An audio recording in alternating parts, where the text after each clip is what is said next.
What's up? I want to make this quick video here. Um, Earlier today, I posted a video where, I said that earlier in the day I had did this meditation where I'm envisioning what it was. I took a 20-minute nap after working in the yard all day, and in the meditation, I'm envisioning myself, you know, with my younger self at a particular place where I have good memories at, and I'm telling my younger self, um, these drawings that you do, start selling them, right? Sell them and uh, and make money off of them, and keep doing that. Keep doing that. Then when you get older, you will have done this full time. You will have built a brand, a business out of it. Um, Out of making these drawings and then making things, you would have been effectively like a full time artist. And I'm telling my younger self that, because think about it, in real life, let's just be real. In retrospect, if I could legitimately go back and tell my younger self what I know now, by now that would have been the reality. I would be waking up in my own home. If you go look up Brian Rutenberg, or I mean any artist that does their art full time, even previous to the internet becoming a thing, um, there were there have always been artists that make money full time, right? As an artist, right? And you don't even have to be famous.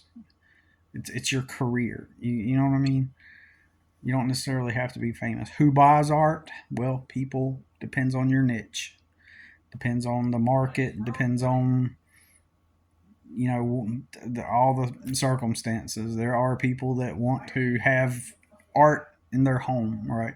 Or in their business. Like in the art market, there's all kinds of different. I know I'm going off on the side a little bit, but bear with me. We'll circle back. But in the art market, in the art, you'll have to forgive my son. I asked him to quiet down, and before I made this video, I already started this video, and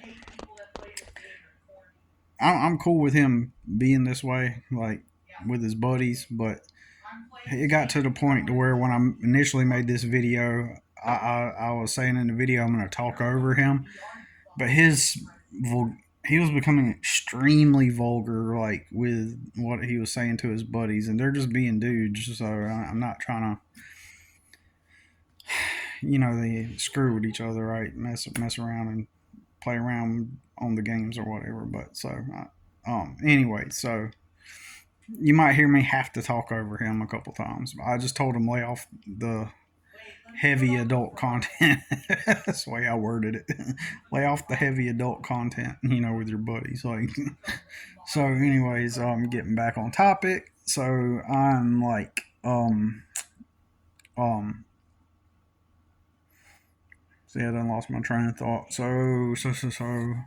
Yeah. There, okay. I was talking about in the art realm. There's different art markets. So there's um there's an art market for businesses like hospitals, lawyers' offices, dental offices, doctors, hospitals.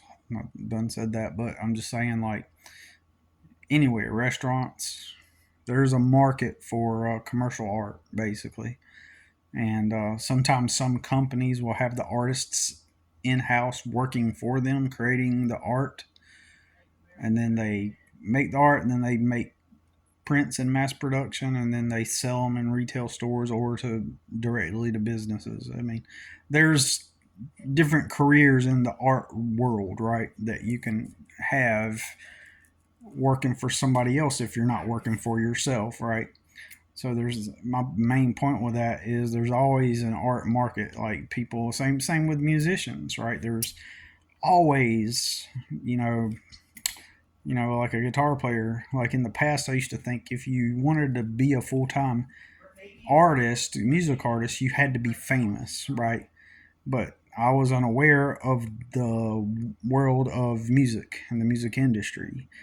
And it is normal and common and just simply the way the music industry works that, for example, someone who plays an instrument like the guitar, they uh, could have all kinds of musical gigs and jobs, like, and there's different types of guitar players. You could be a recording artist, and so you would go into the studio and do recordings for people. Even mainstream musicians and bands have hired studio artists to record the studio version of what you hear on their albums, right? Um, Other people think that that's cheating, that's not right, that's not being pure and true to your art form if you can't be the actual one in the studio to record the song. So, but that isn't even my main point. My main point is there is all kinds of ways to, you know to do it, and it's just, if you don't know this, you're just unaware of this. So, and my getting back to my point is that, had I become aware and educated and taught on how that reality works, which I wasn't. Here's my reality. Here's what I was taught. You're Billy. You're poor. You come from a trailer park. Get your ass to that warehouse down the street. Move some boxes for that warehouse that exists, that in the eternal ethereal realm, um, or it came from the ethereal realm, and it's just there, and over it is some important authority figure. You just do what they tell you, and just be happy. Clock in, just be happy in the land of the free. Just clock in, just be happy, and be thankful that you even have a job. You're poor. This is, I was literally actually told this, that I was, since I was from the trailer park, I'm poor, and us poor people, we have to work, and life is hard, and so we should just be grateful. You should just be grateful and thankful, and save up your money, get you a car, get you a house, apartment, get your own place, and then just be happy. Stop complaining, shut up, and that was life. That I was pretty much, I was told that. I can't word it directly, but it was directly meant that. It was, those words were effectively, like, directly spoken to me in that way. And that's a horrible way to think, and it's a horrible existence.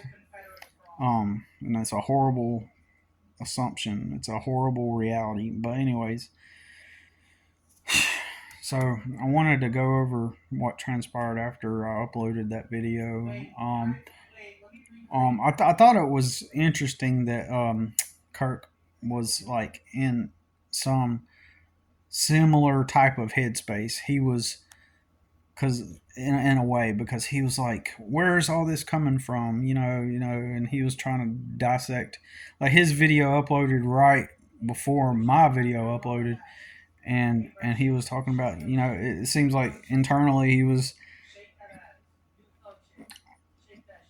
if he wasn't emotionally invested, he was at least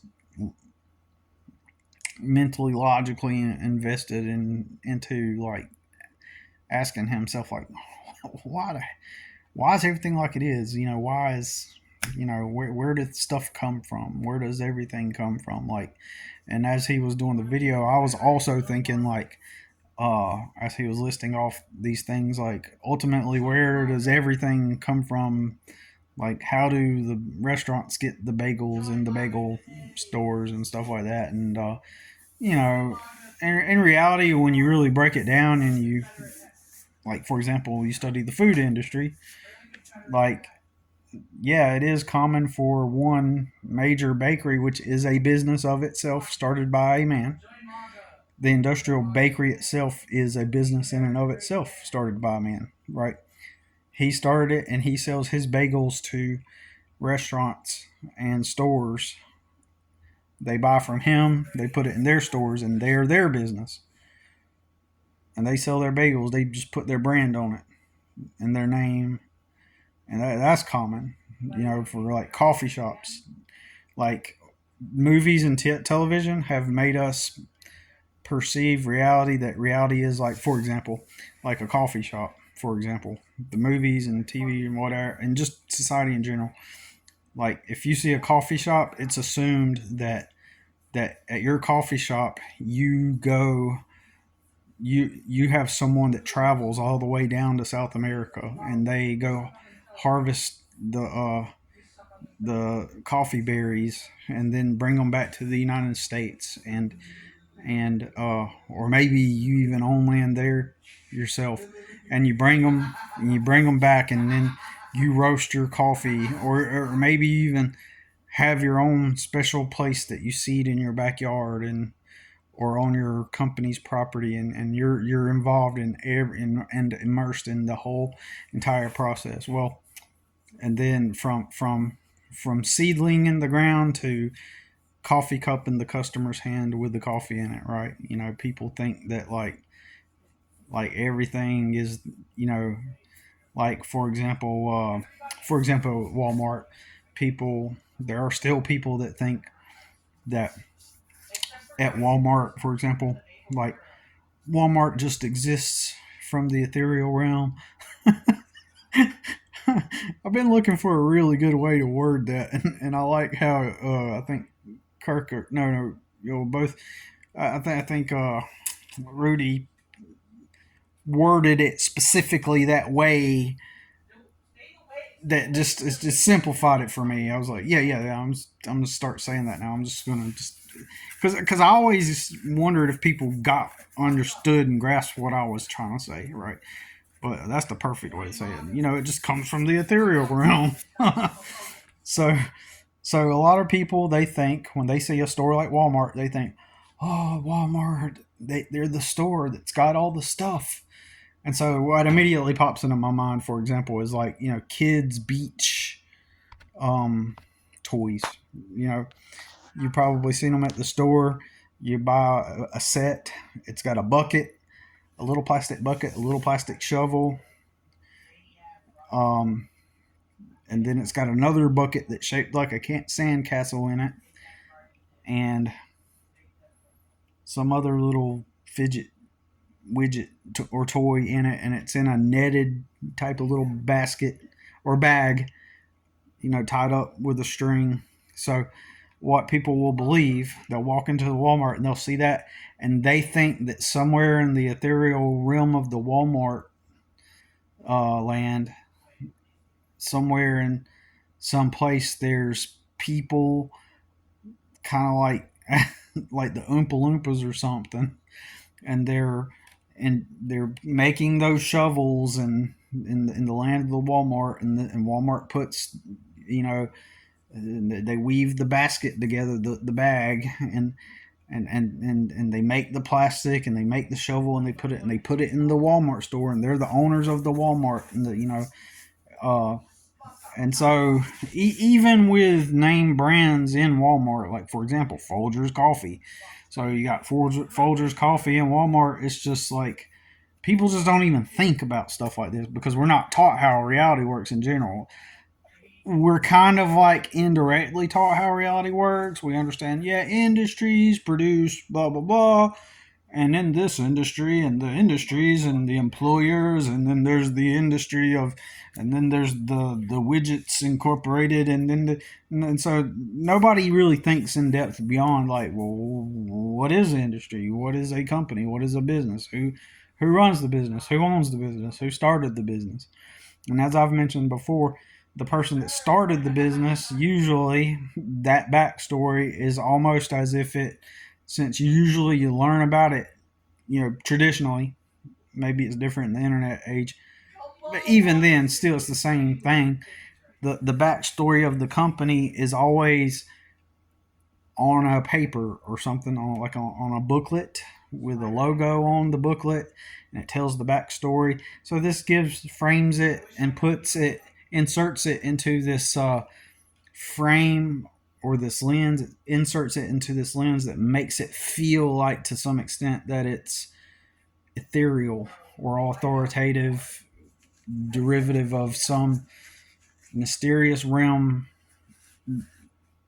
or some kind of just fairy tale, like Uh, John B. Jones started the corporation back in 1963, and ever since then, he's been bringing the widgets to the market for everyone. And it was one man's dream, one man's vision, and pretty soon he opened up a second location. And then within 5 years, they had 20 locations all across America. And now you too can become a part of a great company who strives for doing the best for its customers.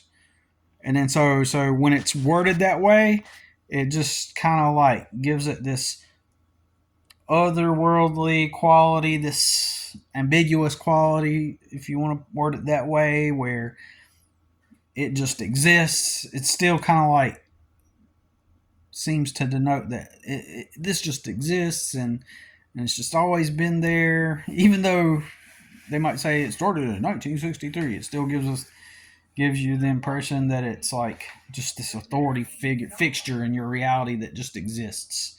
And so when you go work for that company, you're working for one of the authorities, right? And so, anyways, what I was trying to say is everything, if you backtrack everything in every industry, you'll just notice that everything fundamentally is a business.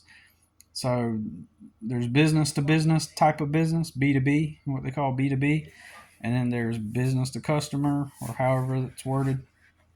But so you got industries, you got companies that predominantly their customer is other companies, right?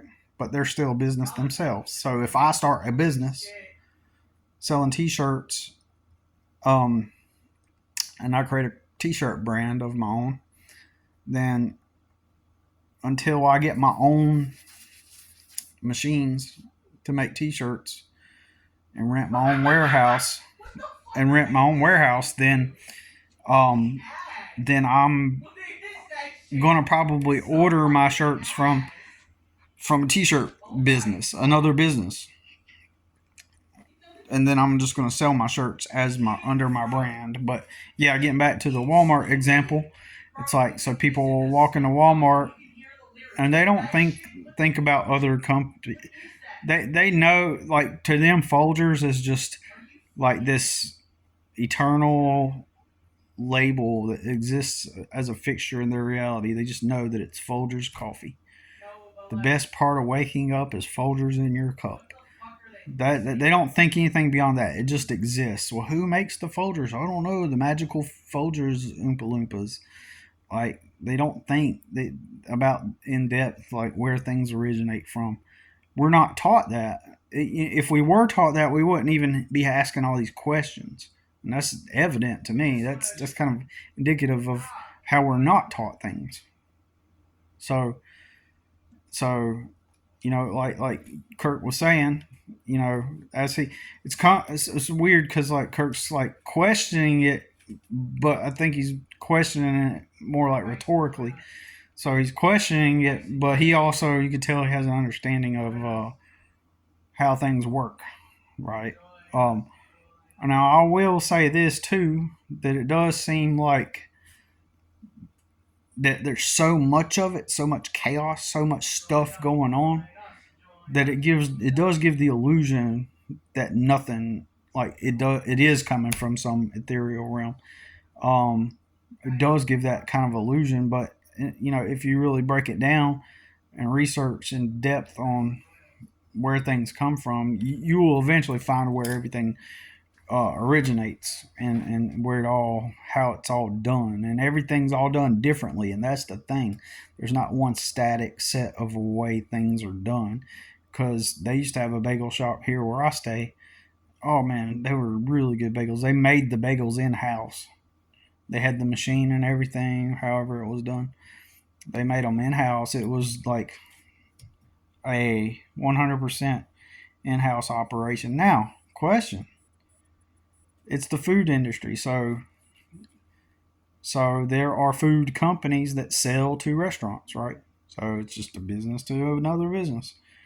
So where did they order their flour to make the bagels? Where did they order ingredients to make their homemade cream cheese, right? So they ordered that stuff from another company. They didn't like go out in the back and milk the cows, but and do every single bit of every intricate part of the process, but that's the way the average common man, or many of the average common people, that is the way that they think. Okay, so they think that, like, that everything's derived, and think about it, and that's because of marketing also, because what and uh, you look at marketing, like when a brand has its origin story, or it's like the Keebler elves, they're the ones making the cookies, right? The Keebler elves are the ones making the cookies.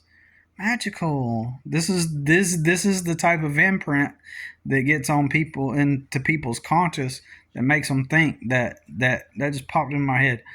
That's a perfect example too of how we've all been kind of like misled and duped, and why we sort of, but like the Lucky Charms, where do they come from? Oh yeah, some magical creature, some leprechaun, some magical leprechaun made the Lucky Charms. So we kind of, it gives the imprint or the impression that they come from this ethereal realm. So it's in the marketing itself. All the marketing stories, get back to it, like, they all, even if they don't have some kind of magical origin story, they do have some kind of lore that they've created to make the company and the business appear otherworldly and appear greater than it seems. It's all deliberate, right? So that way your mind, because imagine instead your mind thought, man, okay, so the Keebler Elves cookies or whatever, right? So it's more fun, and it appeals to our imagination, and distracts us to think that some magical elves made our cookies. But if the imagery was a gritty, dirty old factory, or even if it's not dirty and gritty, if it just some bland factory with machines and people clocking in and going on their shift and putting their face mask on and their hairnet on and their glove, they put on their walk over to the glove packet and put on their gloves. They're looking at the clock, and then the machine goes and spits out the cookie, and then the person runs it through the stripe machine, or they're observing it go through the stripe machine. And then there's a big stack of all the packages that the cookies go into, and somebody's feeding it into a machine, and then the machine drops all the cookies into the machine, and then they load them up into the boxes, and then 18 wheelers going down the road, and then it arrives at the store. Like, you know, then it would just be perceived as just like a regular, bland, average, regular cookie. So a company kind of has to have you know, an entertainment type of quality to it. However, at the same time, this way that they do it creates this within people, this perception that, as we keep saying, that everything comes from an ethereal realm. So people, or that they're authorities, that these companies are authorities and not merely just some man's business, right? I say it like this: look at all businesses as a mom and pop businesses, because it's literally what they are. Fundamentally, they're just structures, entities, and structures being ran by humans, that was started by a human. Like, recently, or about 6 months ago, I looked up Mattel toy company, because I was just curious, because it was one of the most popular toy brands, right? Well, guess what? when you break it down to reality, instead of it being a fixture in your reality, it's Mattel. Well, it's Mattel. You know, everybody knows Mattel. Instead of you viewing it that way as a fixture in your reality, if you view it as a mom and pop, then it kind of takes away that ethereal quality, the otherworldly quality, or that authority quality, and it really puts it down to earth and into reality. So you're looking at Mattel, and you go, well, some husband and his wife. And I may be off on the specifics, but it doesn't take away from my point though.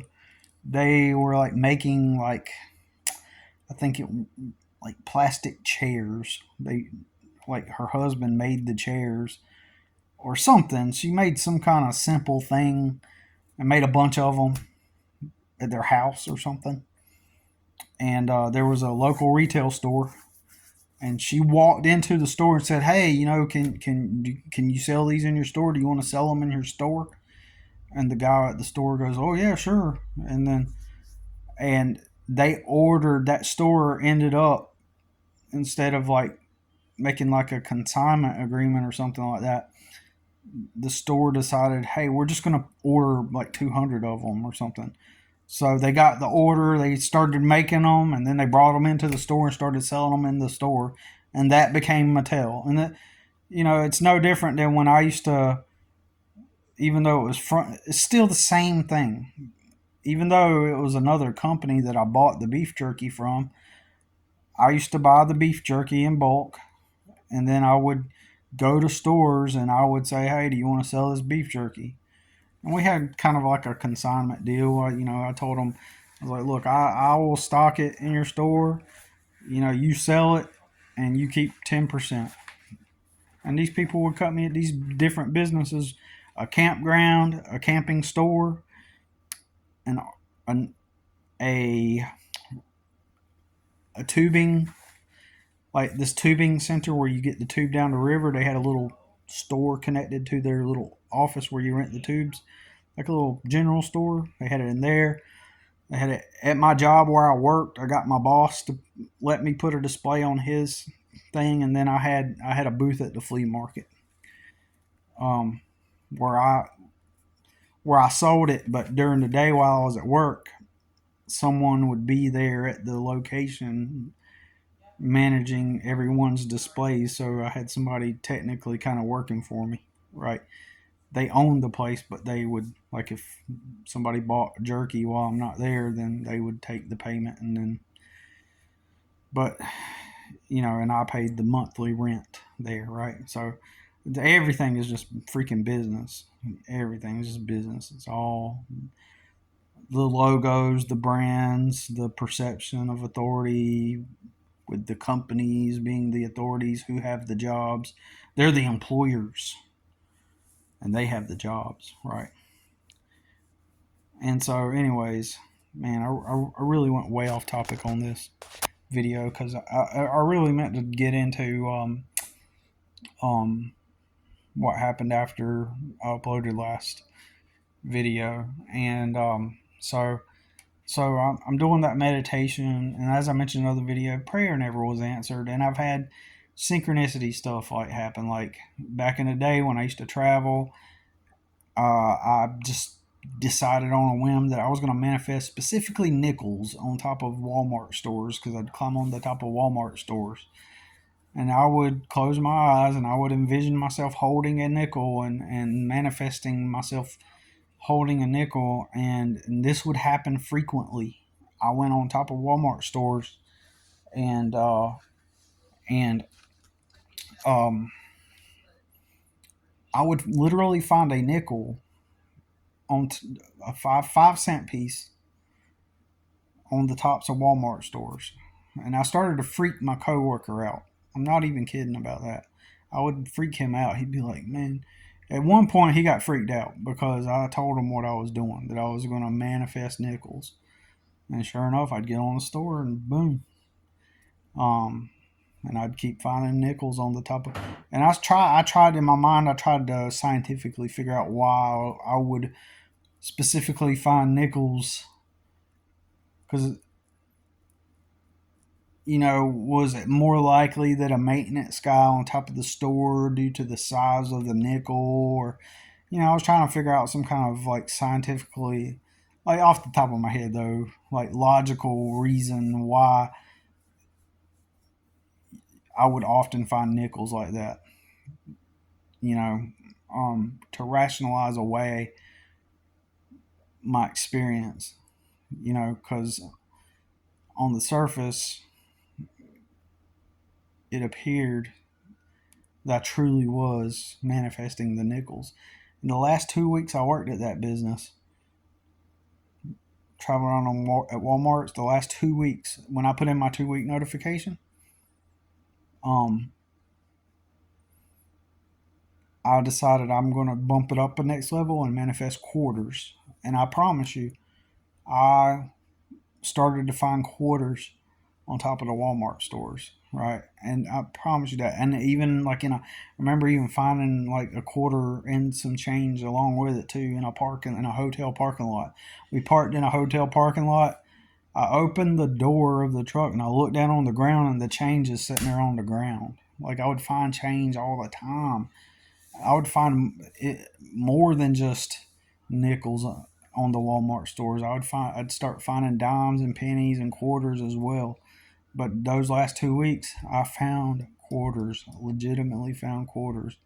And then the other story about how I imagined manifesting $5. I was walking to Walmart, not at my job when I lived in the trailer park. I had to walk to Walmart, which is about a mile down the road. And so I walked there and I envisioned myself finding a $5 bill, but I didn't find one. So on my way back from the store, from Walmart, I'm carrying my groceries, and there's this old junkyard that had been closed down for like a year. Well, just so happened that day, the gate was opened and there was a truck parked there, and there was an old man standing outside the gate, and he looks at me and he goes, "Come here." And he's like, "You live in that trailer park down there?" I was like, "Yes, sir." And I didn't know what he was going to say. He reaches in his back pocket, opens up his wallet, and pulls out a $10 bill and hands it to me. He goes, "Here you go. Figure it could help you out a little bit," because he's seen me walking. Doesn't that sound like a manifestation? And after that, I never seen that place open again, right? And even with those things I just described, like in my mind, I'm always thinking there's got to be a rationalization. There's got to be a reasonable, rational reason why those things appeared to be manifestations. Because I'm highly skeptical. That's what makes me interested in this subject, is because I'm such a high skeptic. And so, this leads me to the next point. But before I get into that, because I'm not sure how much time I got left on my space on the phone, like the storage space. Of course, I can continue it in another video, but I'm just saying still. But yeah, but first of all, like, it makes me think, like, what's the probability that these things would happen, right? What is the probability? Maybe it is coincidence or fluke circumstance, and I have a lot of those in my life. So I kind of feel like sometimes that perhaps it's possible, due to other things, not just these things. Like, I have been someone that has been tapped in, like, to that extent, where, like, I figured it out. Like, I was manifesting the nickels. I manifested that money. So then that means that I was on the path to figuring it out, right? Anyway, so I'm still skeptic. So, and sometimes when I do those like meditations, like even today when I did the meditation, I was like, this is bullcrap. Like, when I was done doing it, I was like, it's not worth doing it. It's not even worth doing it. The only thing that's worth doing is to just live. is to just work within the confines of 3D dimensional reality and how it appears to work in the 3D, right? Just do what I can to get out of the hellhole, right? Forget all the manifestation, forget all the synchronicity. Even if I experience even if I experience it, like it doesn't even matter, right? So like when after I was done with the meditation, I was part of me was like, yeah, that's cool and all, but also during during that I was struggling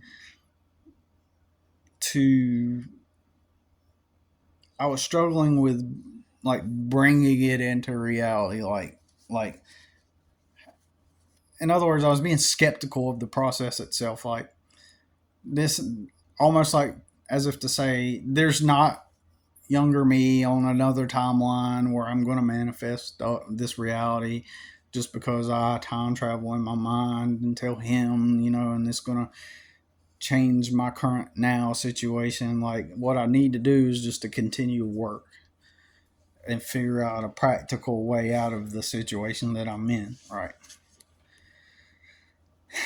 Well, so I got something else I'm going to say, and I may make it in another video.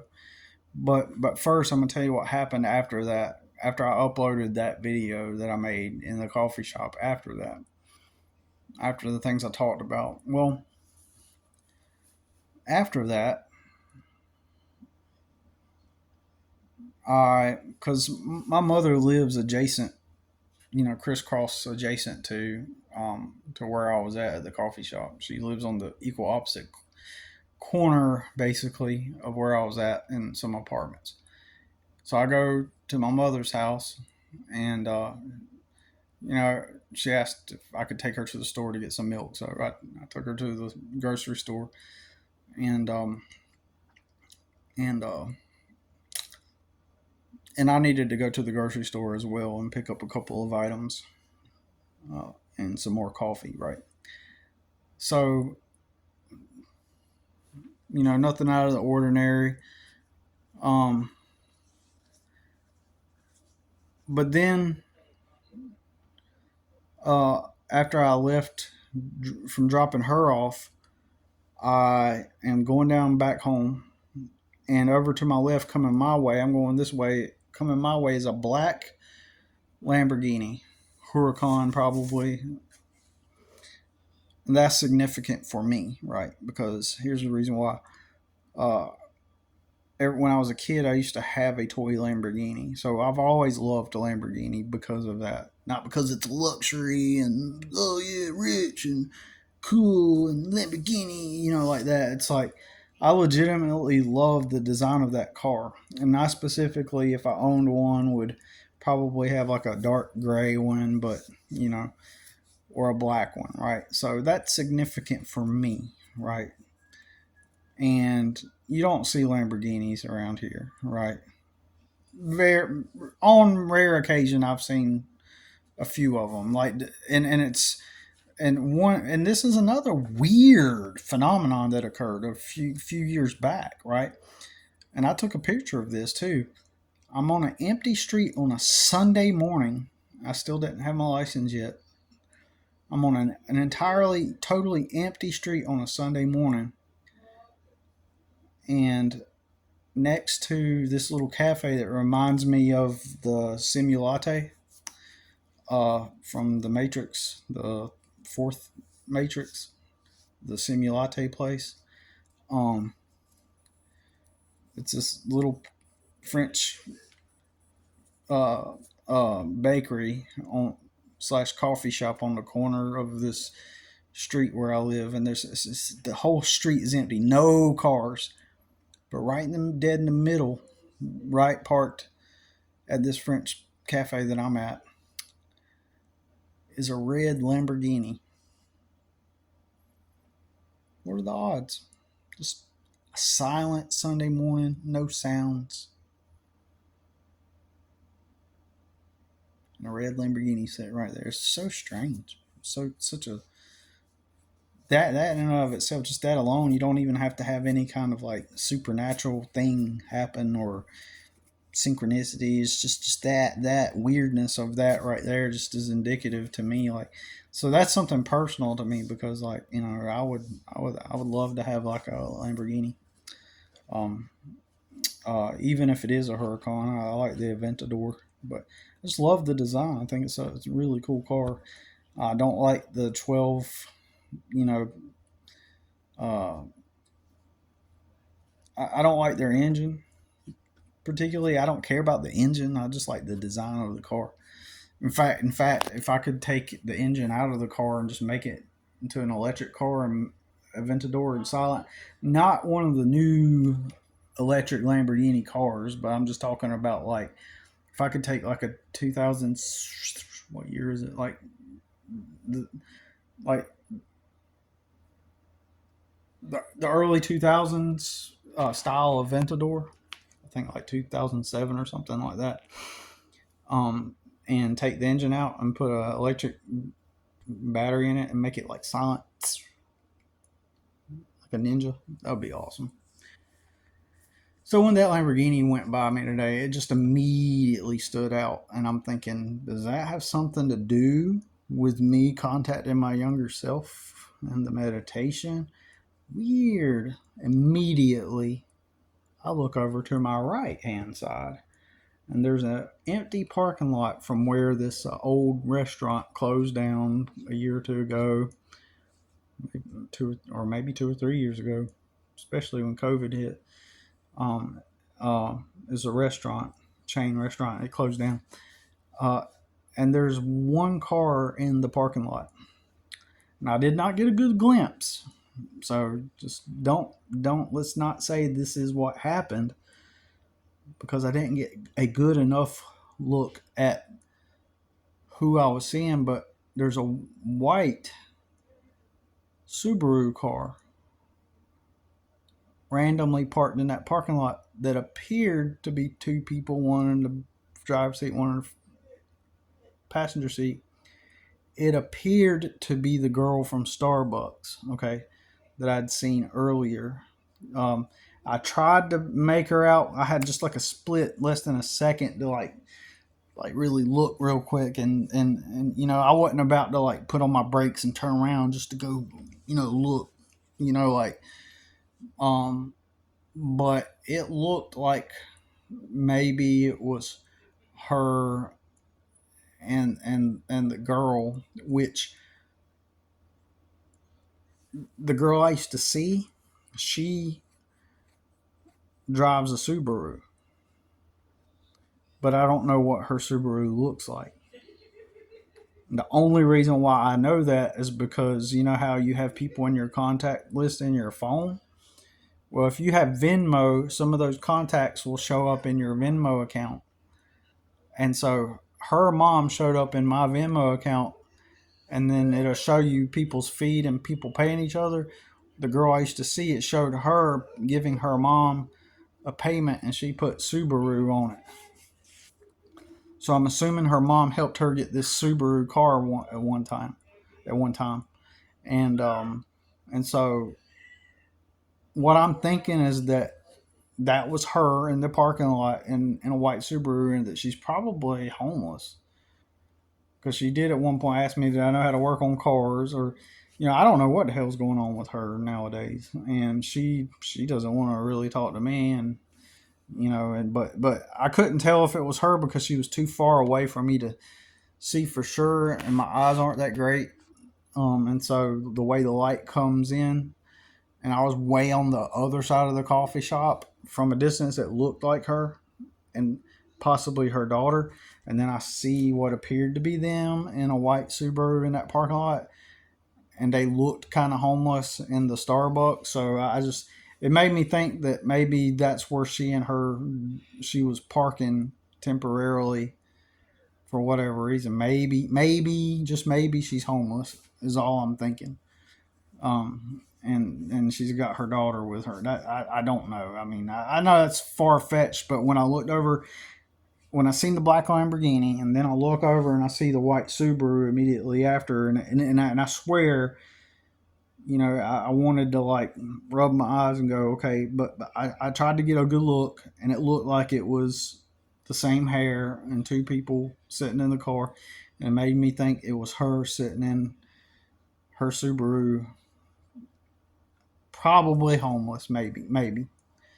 I don't think she probably technically maybe could go live with her mom. I don't know.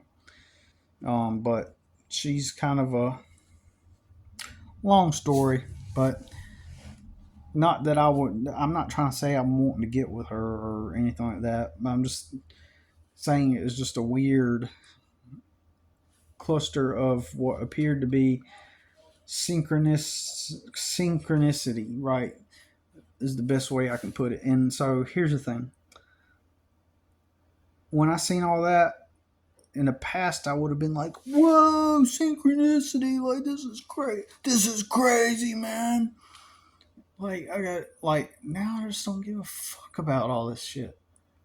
I don't give a fuck if it was a synchronicity. I don't give a fuck if it was her and her daughter and um but I can tie it back to the meditation I did, right? You know, and I can put all that, it's seemingly cause and effect, a result of me putting something out into the universe, and and it's rendering the manifestation of the things that, like, it's putting me on a timeline where I did end up becoming the artist, and then it's drawing in people that are on a similar frequency as me somewhat, right?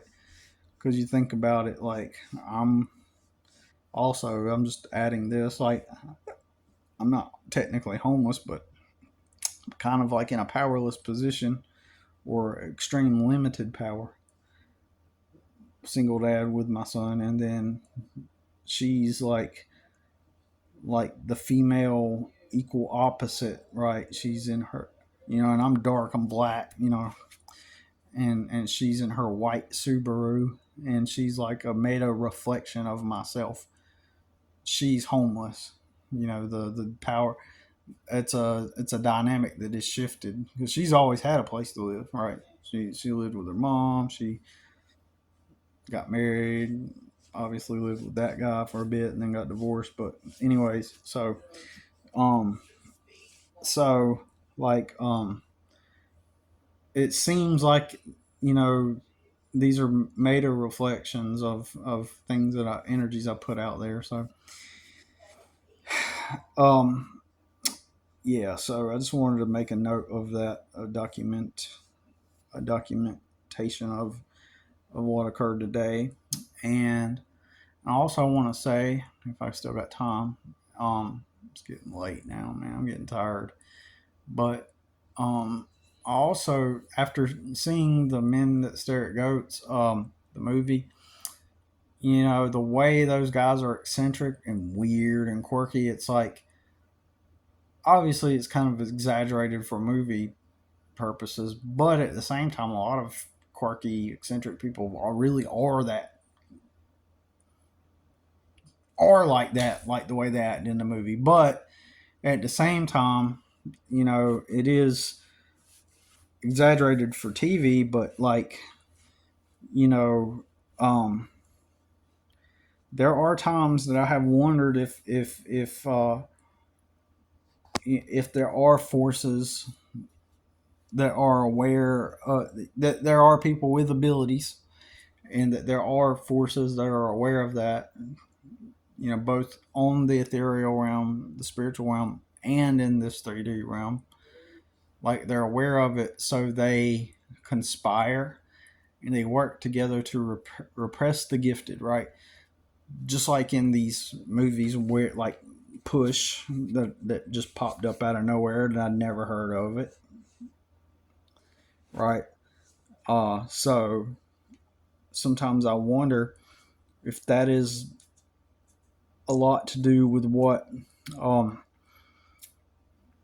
has here we go on the I'll just say it. Sometimes I wonder if I'm one of those people that are aware, have the abilities, which technically I would think that everybody would have the abilities, right?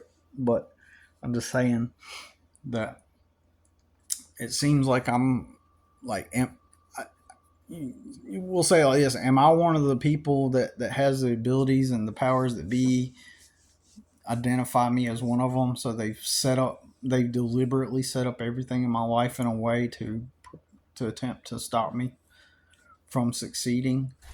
And like the one time I get to stability where I'm finally free after all these years, I'm finally free. I got my son with me. We're living in a trailer. I got my truck. I got all my landscaping equipment I need. It's onward and forward, right? Makes sense, right? You finally got your own place after all these years. You got your truck. What's up, bud? So you got your truck, super cheap rent, like $400 a month. You can't fail. Everything's good for the first time in years, in 15 years, 10 or 15 years. It's the first time that you've been able to be on your own, and now you can, like, let's pretend nothing ever happened and I still lived at the trailer, right? And nothing ever happened. I never got the license suspended. I would have paid such cheap rent that I could have worked part time and made enough money to cover the rent and all of our expenses working part time, which would have freed me up for the rest of the day during the day, most days, to work on art and raising my son, helping him with schoolwork. Um,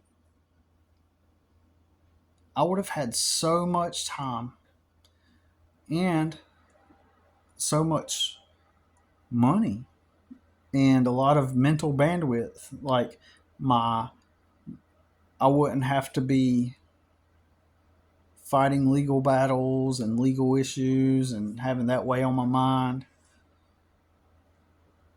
Because remember, 1 year after they suspended the license, all of a sudden, a new.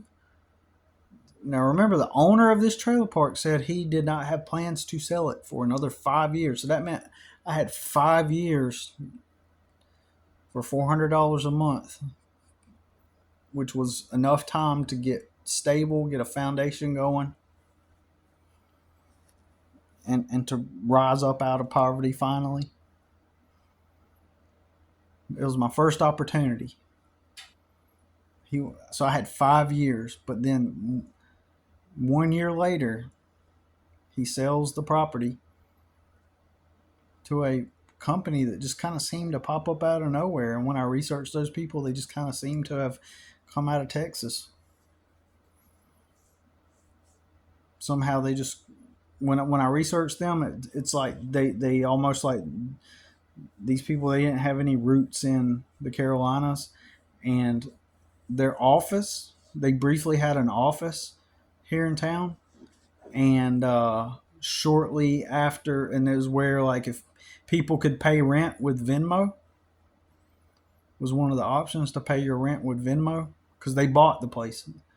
They bought the whole trailer park. You could pay with Venmo, or you could go to their office and just drop off your check or money order and pay them that way at their office. Well, as soon as their office appeared, it disappeared. Suddenly, they didn't have an office anymore. Almost like these people didn't even exist. They didn't even have a physical office or location anymore.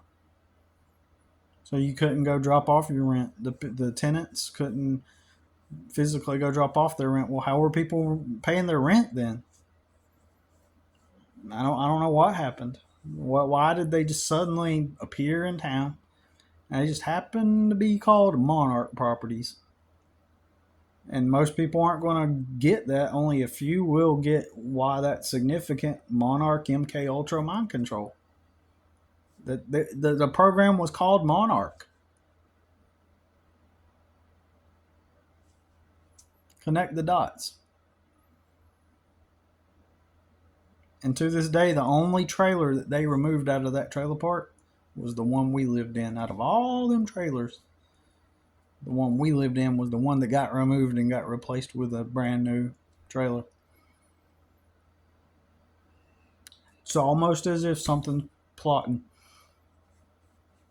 and throws a bunch of stuff at me so that I'm constantly behind and can't keep up with the amount of stuff that comes my way. It's almost like, I'm just saying, it's almost like it's forces, and I am that, and that could just be me and my ideation of, and my fantasies of like these movies where children have these abilities and or people have these abilities, and the dark forces try to stop them, and the government agency is trying to keep the gifted ones repressed, so that we need to repress their psychic and powerful abilities. Maybe it's just my inclination to enjoy that type of thing, right? But at the same time, it makes me think, well, what if that's what all this is for, just to stop me? And then my brother becoming internet famous, and which results in a stronghold over me. Like, to this day, I can't talk about it on here, but because my brother has become famous, um,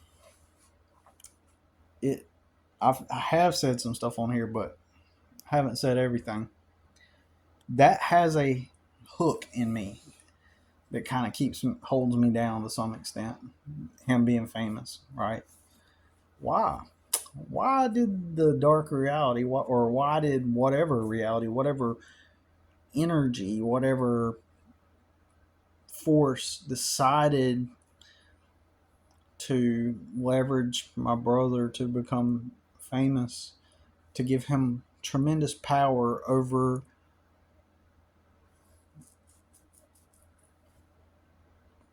the circles of influence that we were all connected to? Because it almost seems like a preventative measure on part of the dark reality to attempt to stop me. And as crazy as that sounds,